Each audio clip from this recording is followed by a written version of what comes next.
В името на Отца и Сина и Светия Дух, възлюбени в Господа, братя и сестри, в днешната неделя на Блудния син, чухме ето тази подготвителна притча за Великия пост, която чуваме всяка година след притчата за Митъра и Фарисея. Ние чухме и Синаксара също. Тя на пръв поглед е много ясна, тая притча. За онзи баща, който имал двама синове и по-младия от тях поискал това, което му се полага, как бащата разделил имота и дал това, което му се полагало на този по-млад син. И как той после напуснал дома, отишъл в далечната страна и разпилял всичко по блудници в разпътства. И как изпаднал в нужда, така че се наложило да се наеме при един от тия, които живеели в тая далечна земя и пасял свинете му и нямало какво да яде. Ядял храната на свинете. И дори това не му давали. Докато не дошъл в себе си и си казал, ето в дома на отца ми толкова наемници има, пък аз тук от глад умирам. И не съм вече достоен да се нарека негов син, понеже се греших пред небето и пред баща си. Но поне като един от наемниците да бъда. И се завърнал как бащата отдалеч го видял и му домилял и прегърнал сина си и го целунал. И въпреки, че си наказал, съгреших, татко, против небето и пред тебе, но бащата, радвайки се, че сина му се е върнал, казал, донесете премяна, за да го облечем, дайте пръстен на ръката му и да заколим му гоеното теле, така че да се радваме и се веселим, понеже той е мой син. Мъртъв беше, оживя, изгубен беше и се намери. А също чухме и как по-възрастният сън роптал срещу това. Срещу баща си роптал. Понеже казва, ето, той син отиде да разпиля всичко по блудници, пък аз тук бях през цялото време с тебе верен, а ти за мен даже едно козле не заколи. Бащата му каза, не трябваше ли да се развеселим? Понеже той е мой син, мъртъв беше и оживя, изгубен беше и се намери. Това е притча за покаянието. И горе-долу почти същото, което чухме миналата неделя, когато чухме притчата за Митъра и за Фарисея. Как един е възхвалявал себе си и как е осъдил другия. Как Фарисея благодарял за това, че е добър човек, за това какви добродетели има и как осъдил Митъра, който такива добродетели може би най-вероятно да не е имал. А Митъра не смеял и очи да вдигне към небето. И само казал, Боже, бъди милостив към мене грешника. Но в днешния ден го чуваме също това нещо. От устата на тия двама братя. Един е казвал, съгреших против небето и пред тебе и не съм вече достоен да се нарека твой син.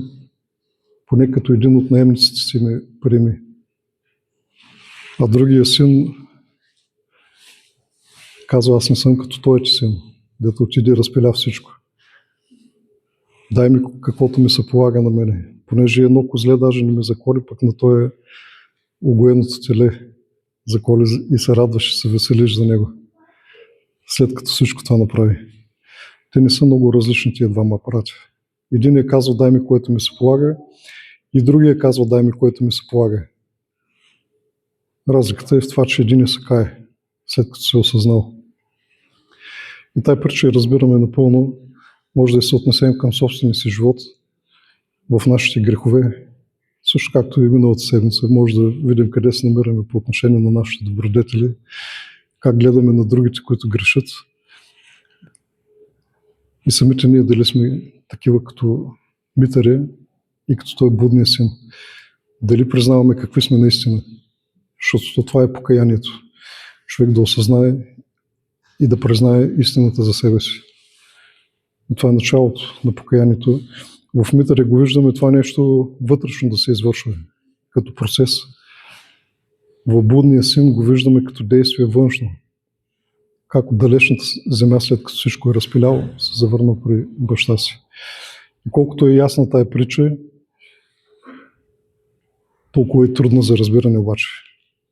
Понеже ние четем сега 2000 години след Христа. И за нас изглежда нещо естествено това, което го четем. Бащата разделил имота си, дал това, което поискал по-малкия, той отишъл надалеч и всичко разпилял. И което в нашото ежедневие го наблюдаваме много често да се случва. И не е толкова необичайно. Обаче за времето на Христа тая притча звучи скандално. Това е 15 глава на Евангелието според Свети евангелист Лука. Това е последната притча, която той разказва в тази глава. Преди нея има още няколко. И разказва по повод на това, че книжниците и фарисеите роптали срещу Христа. Защо той се събира с грешници и с митари? Защо еде с грешници? И тогава разказва Христос една поредица от притчи. За онзи, който загубил овцата си и оставил 99 овци и отишъл да търси онази загубената. И след като е намерил, донесъл и събрал съседите си, за да се радват и да се веселят, че е намерил изгубената овца и казва той, ето такава радост бива и на небето за един каещ се грешник. А също за оная жена, която търсила изгубената драхма, която със светилник е търсила и когато е намерила, по същия начин се радвала и се веселява. И пак също отбелязва Христос, че голяма радост на небето има за един каещ се грешник е по такъв начин, както тая жена се радвала за изгубената драхма. И после разказва именно тая притча, която днес се чухме, за блудния син. Но ако вникнем малко повече от гледна точка на това време, в което Христос живее, изобщо не изглежда толкова просто за разбиране на тая притча. От гледна точка на действието на бащата. Но това, което правят синовете му, това е горе-долу разбираемо. Но това, което прави бащата, е малко вече по-трудно обяснимо. От гледна точка на Моисеевия закон. Малкият син, той казва, дай, което ми се полага. И без да иска благословията на баща си, без да слуша волята му, казва, аз каквото реша, живота си е мой, аз това ще правя. Ние сме свикнали с това, понеже го виждаме около себе си. Това е пряко нарушение на петата Божия заповед. Петата Божия заповед е на първия скрижал, там където са заповедите по отношение на Бога, първите 4, петата е след тях. Почитай баща си и майка си, за да живееш дълго и да ти бъде добре на земята, има обещание за тази заповед. И виждаме какви са последиците от нарушаването ѝ. Това, че се отишъл в далечната страна, всичко разпилял, останал в нужда, в глад, в немощ, пасял свините, това, което се е смятал за нечисти животни и ядял тяхната храна. С такава нужда е изпаднал и даже и това не получавал. Като наруши човек петата Божия заповед, ето това следва. Не живее добре на земята и може и да не живее дълго. Което също до някъде е разбираемо. Обаче е по-интересно бащата, защо така е постъпил. Бащата е очевидно, че изобразява Бог в тая притча. Ние много пъти смятаме, че разбираме Бог, какво прави и как действа. И в тази притча много ясно може да видим, че понякога може и да не сме наясно. Според Моисеевия закон, нарушаването на петата Божия заповед се наказва изключително строго. В книга Изход, 21 глава, е казано, че ако само някой злослови баща си и майка си, такъв трябва да бъде убит с камъни. В Притчи 13 глава е казано, че който жали пръчката такъв не обича сина си. И че който е благочестив и разумен, го наказва от младини. А тук бащата не виждаме да прави такова нещо. И дори после, след като сина отишъл там, след като всичко разпилял, противно на бащината воля, в своеволието си, в това е гордост, ако така по-ясно трябва да го определим с какво точно е съгрешил той по-младия син. И затова е толкова изпаднал, който се превъзнася, ще бъде унизен. Но той после се осъзнал, завърнал се и дори тогава, според Моисеевия закон, би трябвало строго да постъпи бащата. Понеже в Второзаконие, пак в 21 глава, там се казва, ако някой баща и майка имат син, който е буен и непокорен, тогава нека да го отведат при старейшината на града и да кажат, ето той наш син е буен и непокорен, пияница и прахосник. Ето това е точно, което го виждаме в младия син. И тогава всичките тия жители на онова място да се съберат и да го прибият с камъни до смърт. И пише, ето така изтребвай злото измежду себе си. А бащата така не постъпва в тази притча. Той като видял сина си отдалеч, отдомиляло и се затичал към него и прегърнал и го целунал. Това го казвам, за да погледнем през погледа на книжниците и фарисеите как изглежда тази притча. Скандално изглежда. Като пълно нарушение на Моисеевия закон. Това е да речем 2000 години преди нас. Обаче, ако погледнем от гледна точка на нашето време, може също толкова скандално да изглежда. Ние гледаме сина какво прави. Обаче действията на бащата, дори от нашата гледна точка, на нашето съвремие, пак малко изглежда неразбираеми. Представете сега един баща, който сина му идва и казва, дай ми всичко, което ми се полага.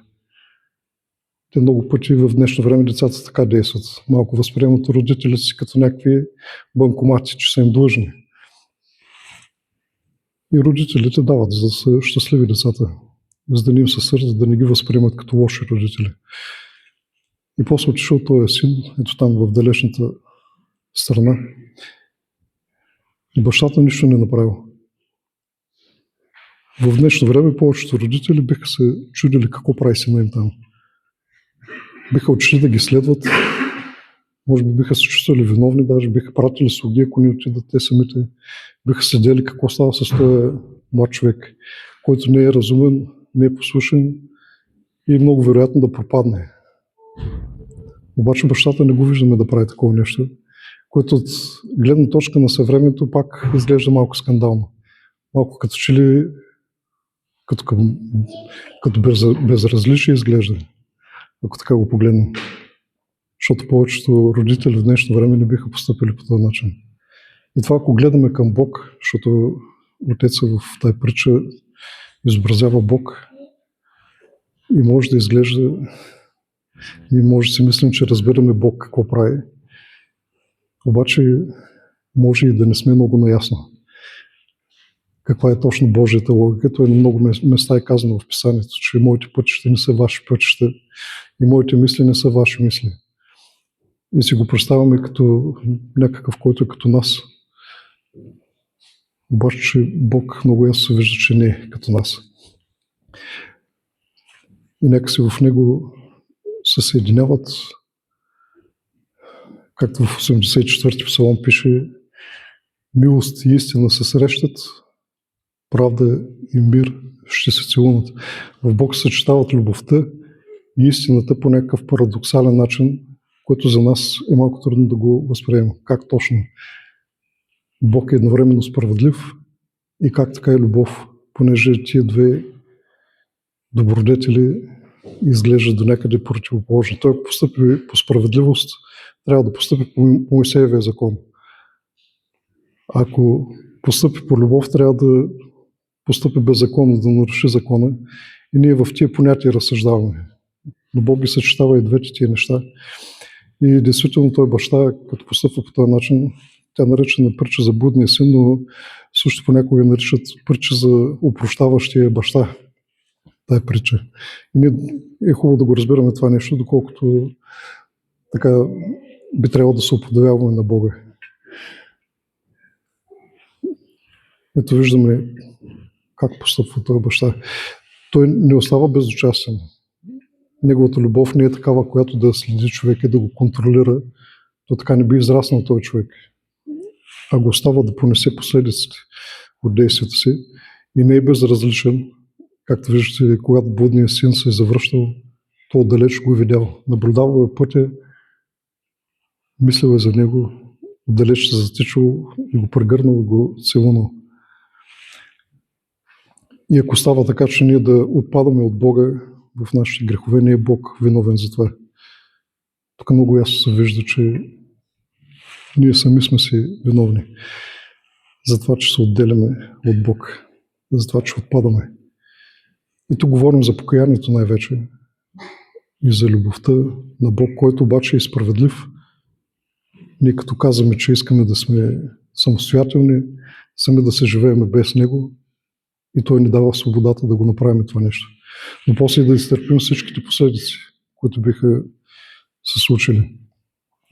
Ние е необходимо да сме изключително внимателни. В едно от последните слова Свети Исаак Сирин специално говори за това как, когато си позволяваме свобода по-голяма по отношение на удоволствията на греха, с мисълта, че може да се завърнем винаги там, откъде сме тръгнали, да сме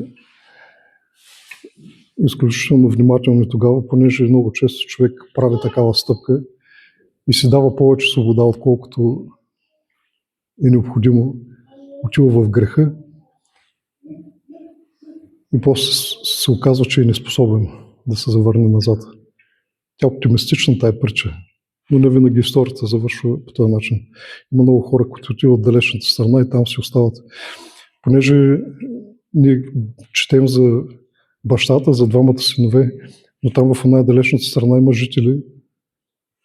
Човек може да бъде поробен от тия жители и да не може да се върне повече назад. Да се остане там и там да се загине. Въпреки че обятите на Отца винаги са отворени за нас, ако решим да се завърнем. И тая притча говори за покаянието, но нека си остава непълна. Тъй като Евангелие в Евангелието долипсва една важна част в нея. А именно липсва самия Христос в тази притча. Някога, когато Адам прегрешил, Бог два пъти го призовал към покаяние и двата пъти Адам се оправдал. След което бил изгонен от рая, той също се е каял. Обаче в рая не е могъл да влезе повече. Както и никой от потомците му не е могъл да влезе. Може да се запитаме, има трудни неща в тая притча за блудния син. Ето Адам, нали той такъв, като блудния син. Защо не се е върнал в рая? Защо Бог не го е приел? Той също се е каял, осъзнал и плакал е след изгонването. Но само с покаяние не може да се завърнем при Отца. Иначе историята на грехопадението ще завърши много бързо след него. Бог да приеме Адам и това е. Обаче не го виждаме това нещо. Ако Бог беше приел Адам веднага, нямаше да има нужда да идва Христос. Да се въплати, да пострада. Ето това, което липсва в тая притча. Защото понякога изглежда, че ние сами може да се покаем, Бог ще ни приеме и нещата така са оптимистични. За Адам изобщо не са били така и за никой от потомците му. Понеже въпросът не е морален само, е такъв онтологичен. Адам е станал смъртен като последица от това, което се е случило. И той като смъртен не е можел повече да влезе в рая и да бъде жив вечно. Понеже може би грехът щеше да бъде вечно жив с него. И това е като една милост от страна на Бога. А от друга страна, просто се вижда, че понякога човек не е способен напълно да се завърне при Бог. То затова стана необходимо Христос да слезе. Ето както Небесният Отец изпрати своя син, както в тая притча отца се затичва към сина и го посреща още преди сина да е стигнал до него. Но и Христос нещо подобно прави и слиза като нови Адам, за да приеме всичките уния последици, които чуждата страна ги налага върху той, който се отдалечил от Бога. На цялото човечество прие той последиците от греховете и ги претърпя, като даде възможност да има път назад към Небесния Отец. Аз съм пътя и истината и живота, казва Христос. Той ни даде възможността чрез покаянието да се завърнем при Небесния Отец, да се завърнем в пълнота, да бъдем отново в рай, в Небесното царство, даже в нещо много повече, отколкото е бил Адам. Както и оная трапеза, на която поканил отца блудния син, който се бил покаял вече, както и в Синахсара чухме, олицетворява таинството на таинствата. Светата Евхаристия, пречисляването с светите тяло и кръв Христови, чрез които ние ставаме сътелесни на Христа, ставаме напълно църковни, едно с този мистичен организъм на църквата. Но Христос ни го даде това като възможност. И покаянието е пътя към Него. Той извърши всичко, което беше обективно необходимо, за да е възможно ние да се завърнем при Отца. От нас, на нас Той ни остави само да се осъзнаме и да се покаяме, да поискаме да бъдем. И виждаме как Отец посреща тия, които се каят. Но нека така да бъдем внимателни. Има оптимизъм в тази притча, обаче има и предупреждение в нея, понеже човек може и да не е в състояние да се завърне. И затова по-желателно е, както винаги, профилактиката е по-добра от лечението, да стремим повече да не грешим, колко се може да не грешим пред Бога, за да не се налага да се каяме. Ако сме се грешили, тогава да възпитаваме съвестта си, така че да може да осъзнаем по-скоро и след като сме осъзнали да не отлагаме покаянието, понеже човек като отложи няколко пъти покаянието и може повече и да не се сети, че е необходимо да извърши това, към което го потиква това покаяние. Да стремим да сме при Отца, да не съдим тия, които падат в грехове, понеже както виждаме, че падат някои хора, по същия начин и ние може да паднем. Който съди, с такъв съд ще бъде и съден. И много често това е духовен закон. Като осъдим някой, после почти веднага падаме или в същото, или в нещо подобно.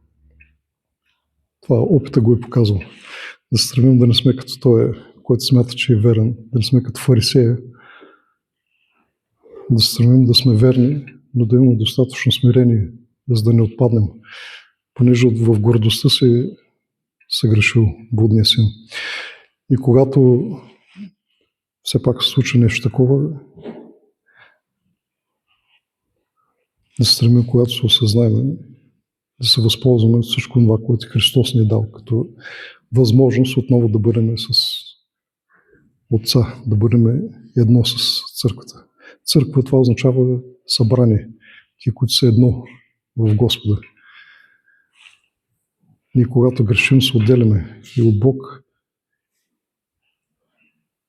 и от църквата се отделяме, от хората се отделяме. И най-лошото е, че отиваме към бесовете тогава.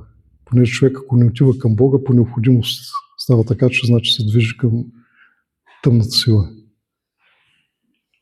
И ако Бог е любящ, с отворени обятия винаги приема, за съжаление, дявол е тиранен. И поробва така човека, че понякога и го помрачава, така че да не е в състояние човек да се върне. Да служи човек на врага на спасението, а не да служи на Бога. Но ние да имаме смирение, да разбираме, че пред небето и пред Бога се грешаваме и като будния син да се завръщаме. А най-добре е да не се налага да се завръщаме. Но Бог така да ни дава достатъчно да сме будни. Той Христос казва, бъдете будни и се молете, за да не паднете в изкушение. Ето такива да бъдем трезви, будни и верни. И ако може да помогнем на някой, който е паднал, а не да го осъждаме. Бог да благослови и така да е. Тая неделя е такава, която да ни настрои за покаяние. Да видим греховете си, да се покаем, без да осъждаме другите. Бог да благослови и да ни спасе.